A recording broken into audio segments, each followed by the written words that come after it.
Bonjour! Dans cette capsule vidéo, nous verrons comment faire les 4 opérations, multiplication, division, addition et soustraction, avec des nombres exprimés en notation scientifique. Donc, tout d'abord, on va commencer avec la multiplication. Je vais prendre deux nombres écrits en notation scientifique. Par exemple, 4,8 fois 10 à la 3. Et je voudrais multiplier ça. Donc, fois encore. Un autre nombre en notation scientifique, disons 2,5 fois 10 et celui-là à la 6. Donc, j'ai une multiplication de deux nombres exprimant en notation scientifique. Ce qu'on remarque, c'est oui, il y a des parenthèses, mais en fait, on a surtout, ici, on a un premier terme multiplié par un deuxième terme, multiplié par un troisième terme et multiplié par un quatrième terme. En fait, les parenthèses, dans ce cas-ci, sont un peu inutiles. Et comme la multiplication est commutative, c'est-à-dire qu'on peut changer l'ordre de nos termes, on va juste brasser ça un petit peu, ce qui va nous faire 4,8 fois 2,5. Donc, je mets les deux mantis ensemble, les deux nombres entre 1 et 10 ensemble, multiplié par 10 à la 3, multiplié par 10 à la 6. Donc, je vais juste regrouper ensemble mes mantis et regrouper ensemble mes puissances de 10. Maintenant, si je multiplie 4,8 fois 2,5, j'obtiens 12.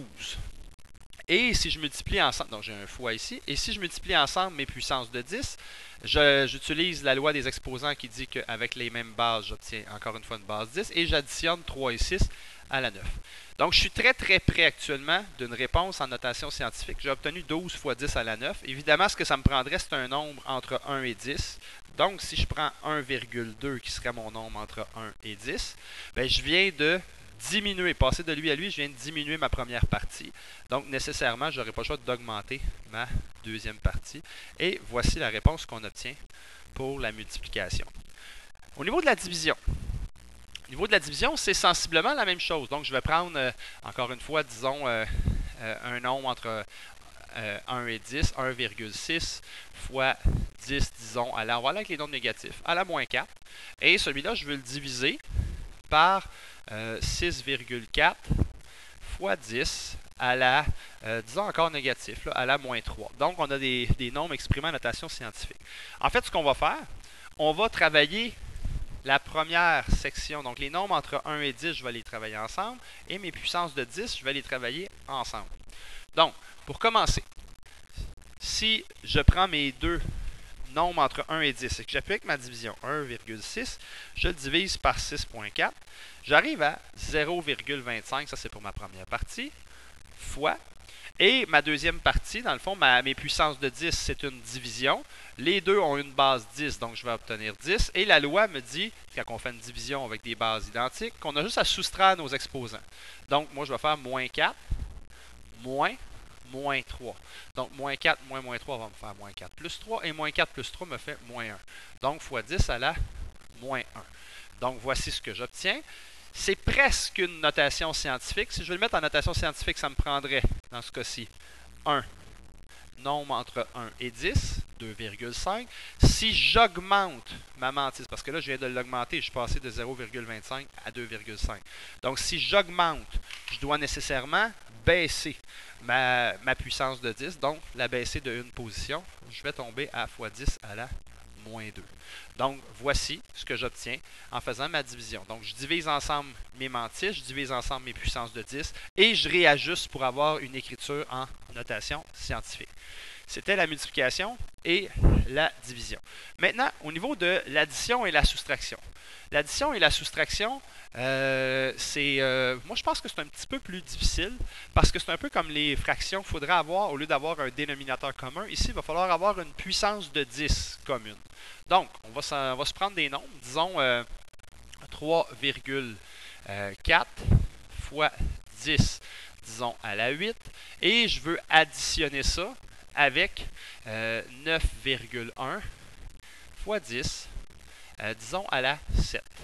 Donc, si je veux additionner ces deux nombres-là, premièrement, je remarque que les puissances de 10 ne sont pas les mêmes. Donc, c'est plus difficile. Si je veux avoir les mêmes puissances de 10, l'important, c'est de choisir la même. Je pourrais prendre la plus petite ou la plus grosse. Ce que je vais faire, moi, je vais prendre, on peut prendre la plus petite des deux. Donc, si je prends la plus petite des deux, je vais mettre celui-là en fois 10 à la 7.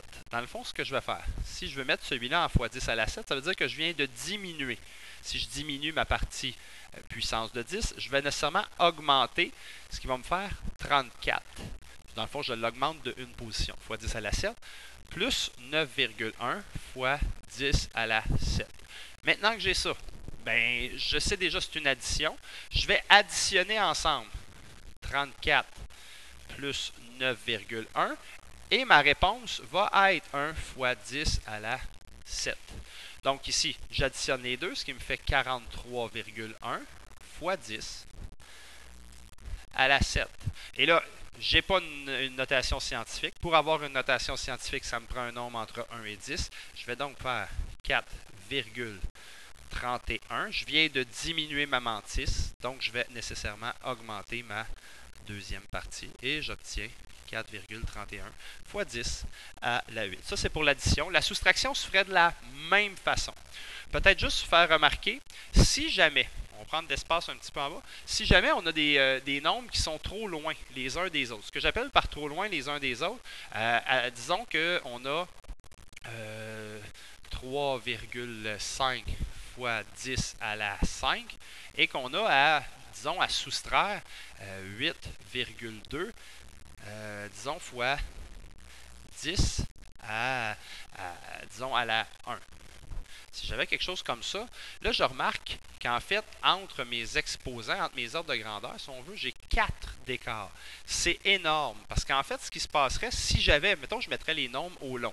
Si je mets les nombres en notation décimale, ça veut dire que celui-là, je tasse ma virgule 5 fois, 1, 2, 3, 4, 5. J'aurais 4 zéros à rajouter, ça ferait 1, 2, 3, mes 4 zéros, mon 5 et mon 3. J'ai 350 000. Et on enlève sur 350 000 fois 10 à la 1, c'est comme si j'enlevais 82. Bien, mon 82 sur 35 000, je ferais ma soustraction, 35 000 moins 82, ça me ferait dans ce cas-ci 300, pas 35 000, 350 000. Fait que je serais rendu à 349 918.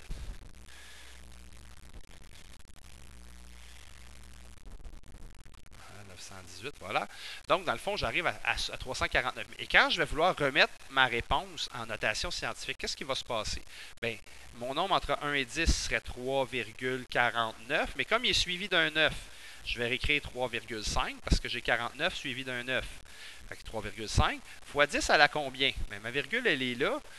Je l'ai amenée ici, mais elle était ici. Là. 1, 2, 3, 4, 5. Donc, fois 10 à la 5. Qu'est-ce qu'on remarque? Notre réponse, c'est la même chose que ce qu'on avait au départ. En fait, ce qui s'est passé, c'est comme l'écart entre mes exposants est très grand, parce que 4, c'est considéré comme très grand, mais en fait, j'ai un peu travaillé pour rien. En fait, quand l'écart va être 4 et plus, on ne sera pas obligé de faire le calcul et on va prendre, dans le fond, si c'est une soustraction, on va prendre l'élément de départ, c'est qu'en fait, ce qu'on a voulu enlever est négligeable par rapport à ce qu'on avait au départ. Si c'était une addition, mais ce serait la même chose. C'est-à-dire que ce que j'ajoute est trop petit pour faire un impact.